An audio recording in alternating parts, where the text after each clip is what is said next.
fazendo isso.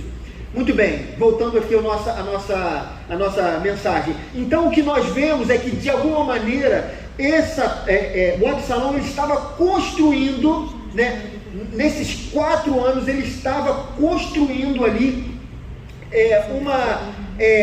vou usar um termo muito usado hoje, né, uma narrativa, né, sobre quem seria o melhor rei de Israel, quem era a pessoa mais adequada para poder assumir o reino. E aí as pessoas chegavam até ele e ele dizia: quem dera tivesse alguém para ouvir você. Mas tinha gente para ouvir. O problema é que ele pegava as pessoas antes que entrassem em Jerusalém, nas portas da cidade, e dizia para as pessoas: quem dera tivesse alguém para ouvir.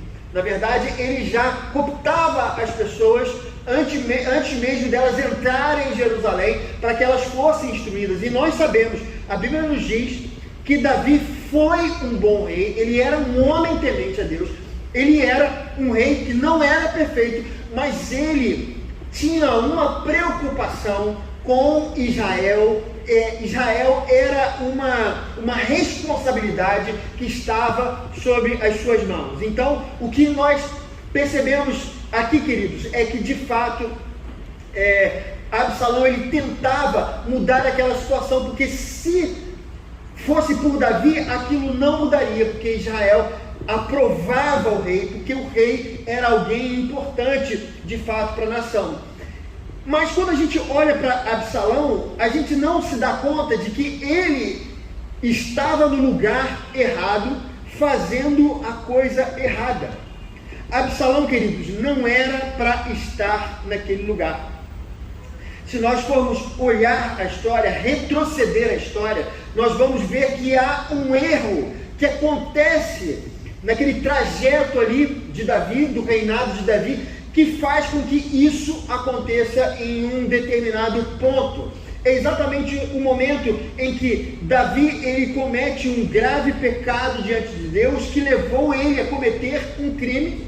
E Davi, sabendo que ele deveria morrer por conta desse pecado e desse crime, porque a lei ela era taxativa, ele não poderia pegar uma pessoa, adulterar com uma mulher e principalmente depois, queridos, fazer com que aquele homem perdesse a sua vida, né?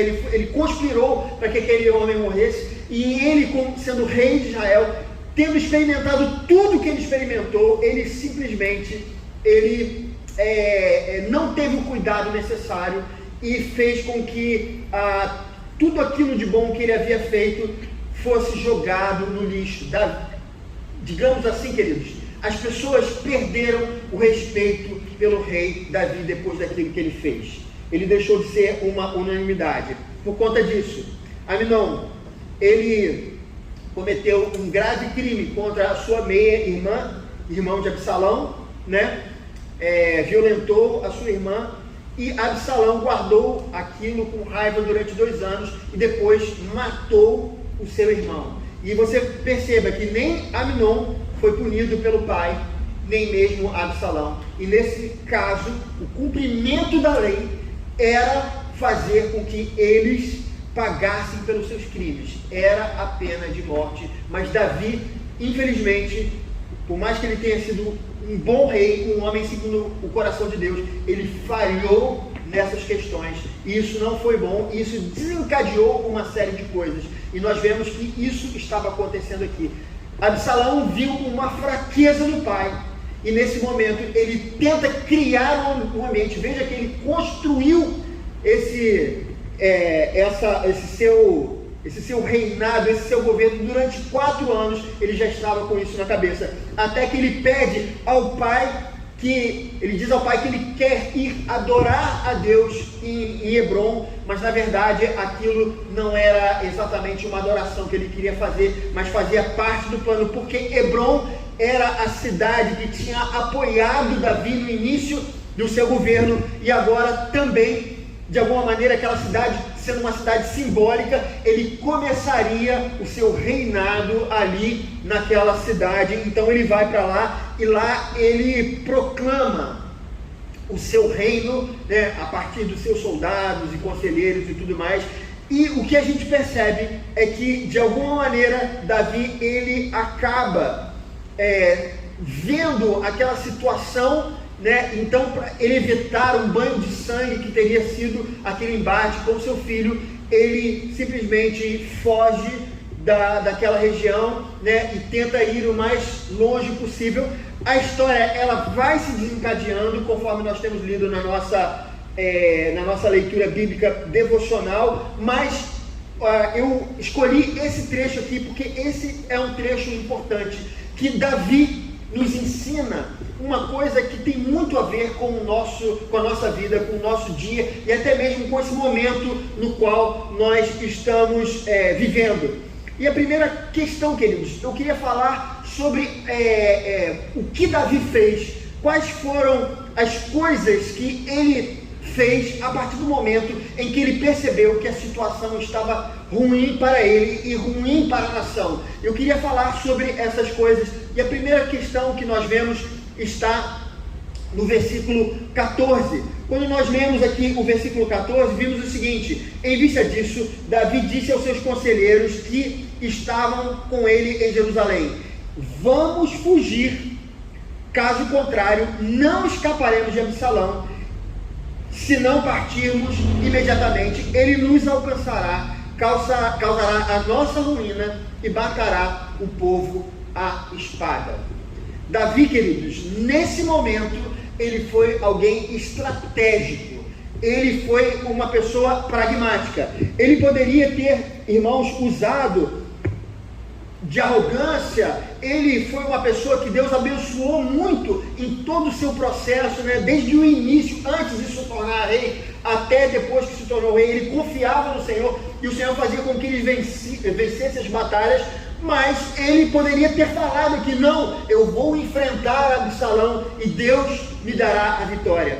Mas ele sabia que aquilo promoveria um banho de sangue para os seus irmãos. Então ele tem cuidado. Se nós ficarmos aqui, não apenas nós morreremos, né, porque ele vinha com todo o exército que havia se rebelado, mas também o povo irá sofrer por conta da espada de Absalão.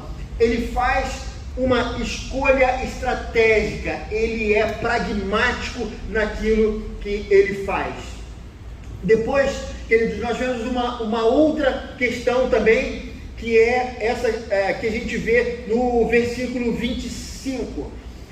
Davi diz o seguinte aqui nesse versículo 25: então o rei disse a Zadok: leve a arca de Deus de volta para a cidade. Se o Senhor mostrar benevolência a mim, ele me trará de volta e me deixará ver a arca e o lugar onde ela deve permanecer.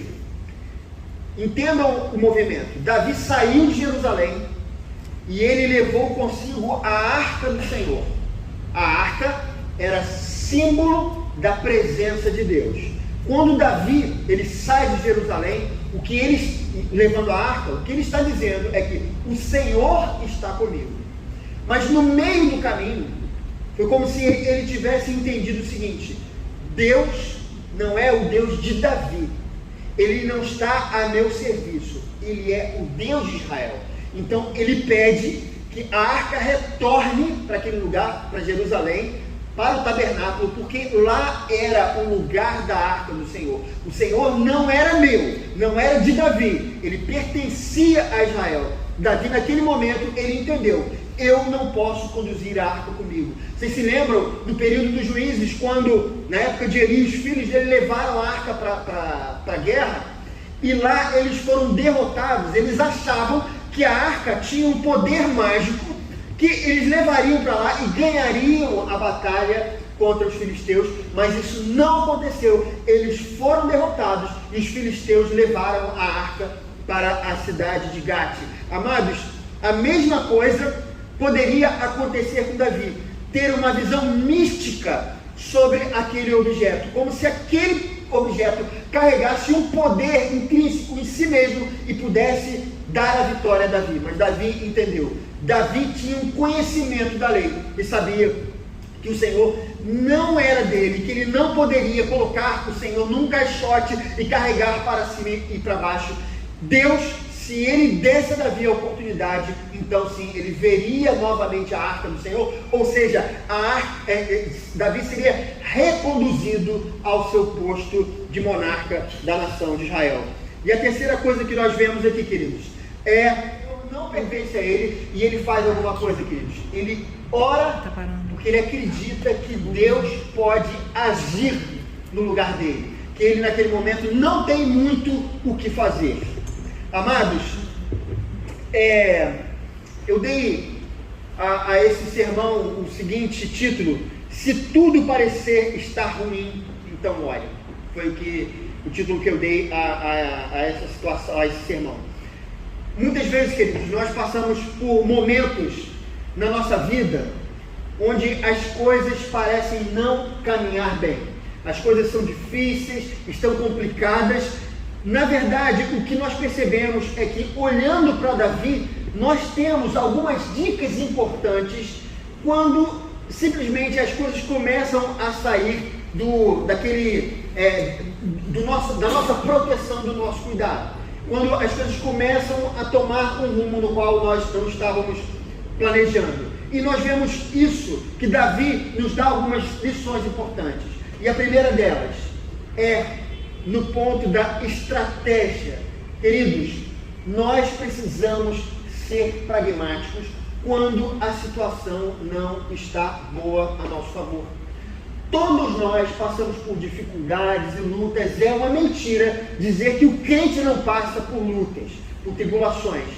E quando nós passamos por coisas assim, nós precisamos parar de cruzar os braços com relação às nossas atitudes. Às vezes a gente tem uma falsa fé, às vezes tem coisas para nós fazermos, tem decisões para nós tomarmos, mas aí, em vez de tomarmos a decisão, porque ficamos inseguros, porque não temos disposição, seja lá o que for, nós simplesmente achamos que as coisas vão acontecer por si só. Isso não é verdade. Nós precisamos entender que algo precisa ser feito. Aquilo que está à nossa mão de fazer, nós precisamos fazer. Às vezes a pessoa está numa questão profissional difícil, está passando por um momento profissional muito difícil, mas a pessoa às vezes não busca um aprimoramento, fica orando, aguardando alguma coisa, como se algo fosse cair do céu. Queridos, é necessário que nós tomemos algumas decisões. Se você quer chegar, sei lá, a um determinado cargo, a uma profissão, a pessoa de repente resolveu ser juiz de direito, não juiz de futebol, juiz de direito. Ela sabe que ela tem que tomar uma decisão que é se preparar para aquilo. E muitas vezes nós estamos numa situação difícil e nós não buscamos sair daquela situação com as armas que nós temos. Davi aqui, o que tinha era a sabedoria. Davi era um homem sábio, e ele percebeu que naquele momento não era um momento de enfrentar Absalão, de entrar numa luta contra ele, e ele decidiu sair de Jerusalém, porque aquilo era o melhor. Às vezes a gente está, queridos, embebido pela nossa autoestima, pelo orgulho, e algo acontece e a gente simplesmente, é o termo que é usado, a gente vai dobrando a aposta. Não, mas eu vou esperar um pouco mais, vou ainda esperar um pouquinho mais, quando na verdade já era para a gente ter tomado um rumo diferente. Decisões a gente precisa aprender a tomar quando as situações não estão fáceis ao nosso redor. Uma outra questão importante, eu falei sobre esse capítulo 25, quando ele entendia a lei de Deus e sabia que o Senhor, ele não estava preso àquele caixote, a arca da aliança, e que ele deveria devolver essa arca da aliança para o lugar certo, que era o tabernáculo, que agora estava em Jerusalém. Ele conhecia o Senhor. Amados, nós precisamos julgar as situações nas quais nós vivemos, nas dificuldades que nós atravessamos, até um importante momento da vida da nação. Não cruze os seus braços, mas tome uma posição, seja pragmático, né? Olhe para tudo que está sendo colocado e tome uma decisão, né? Participe desse momento importante da nação. Nós, como cristãos, nós não podemos nos omitir nesse instante. A segunda coisa que eu falo também sobre esse momento é que, assim como Davi, ele tomou a sua decisão baseado no conhecimento de Deus e ele fez a coisa certa. O que nós precisamos fazer, queridos, em situações como essa que nós estamos vivendo no dia de hoje, é tomar a decisão não da nossa cabeça, não porque as mídias falam isso ou aquilo, ou o YouTube, ou seja lá, mas nós precisamos fazer um contraste com aquilo que nós temos visto e a palavra de Deus. A palavra de Deus precisa ser o nosso norte. Não entre na pilha da candidatura tal ou candidatura tal, mas compare, queridos, e faça a sua escolha. Mas saiba que Absalão, ele está presente em todos os políticos. Saiba disso. Nenhum homem é perfeito. Davi foi um homem segundo o coração de Deus, mas ele também tomou decisões erradas. Eu espero falar isso na próxima semana, se o Senhor me permitir.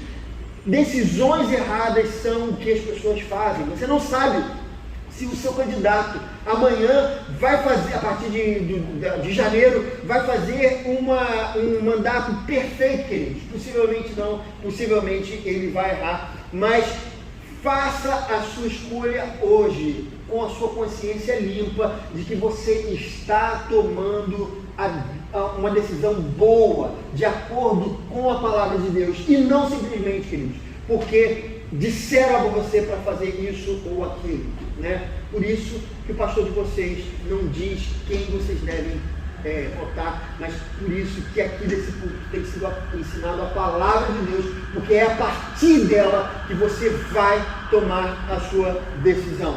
E ainda, queridos, oração. Davi orou, porque ele sabia que se Deus fosse fazer alguma coisa, seria o próprio Deus fazendo e não ele através das suas próprias mãos. Queridos, nós precisamos orar pelo nosso país. Não sabemos quem vai assumir, mas independente de quem for assumir, nós precisamos orar. Precisamos orar porque pode ser que o seu candidato não seja aquilo tudo que você imagina. Ou pode ser que ele seja, de fato, um bom candidato, ele se torne um bom presidente da República, ou do governo do Estado, ou deputado, seja lá o que for. Mas, de qualquer maneira, se as coisas não andarem bem, você vai poder confiar no Senhor. O Senhor, ele vai conduzir a nossa nação. Não desista. Se as coisas não andarem como você estava imaginando, como você gostaria que elas andassem, continue orando. Davi, ele não queria passar por essa situação, mas ele confiou no Senhor. Então, queridos, seja lá quem for que vai assumir a presidência da República, confie no Senhor.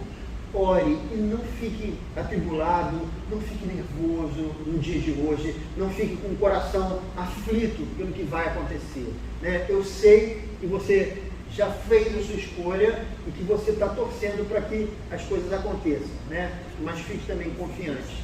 O Senhor agiu na vida de Davi. O Senhor vai agir na vida da sua igreja. Então confie no Senhor nesse momento. Não se preocupe, né? Tome a sua decisão com a consciência limpa, porque você conhece a palavra de Deus e você fez a melhor escolha. Mas ore, porque essa é a melhor solução para esse momento difícil que nós temos vivido. E vamos orar pela nossa nação, para que o Senhor possa unificar a nossa pátria, para que o Senhor possa tranquilizar a vida, né, dos cidadãos brasileiros, porque da outra vez eu coloquei uma mensagem que ele dizia, eu fui mais, os irmãos viram a mensagem que eu coloquei, né? Eu falei só exatamente daquilo que a gente precisa falar, que é orar pela nação, mas mesmo assim, algumas pessoas falaram que eu estava tomando partido ali. Então não tem jeito, queridos. Então nós precisamos que o Senhor pacifique a nossa nação, porque a nossa nação está no momento, né? Está como a nação de Israel naquele momento. Parte estava com Absalão, parte estava com Davi. Então o Senhor não fez nem o que Davi poderia fazer e nem aquilo que Absalão estava querendo, né, que acontecesse, que era tomar o reino. Mas o Senhor tomou as rédeas da nação e Ele fez o que precisava fazer. Ouçam isso: o Senhor vai fazer o que Ele precisa fazer na nossa nação. Seja uma coisa ou outra, o Senhor continuará cuidando de nós.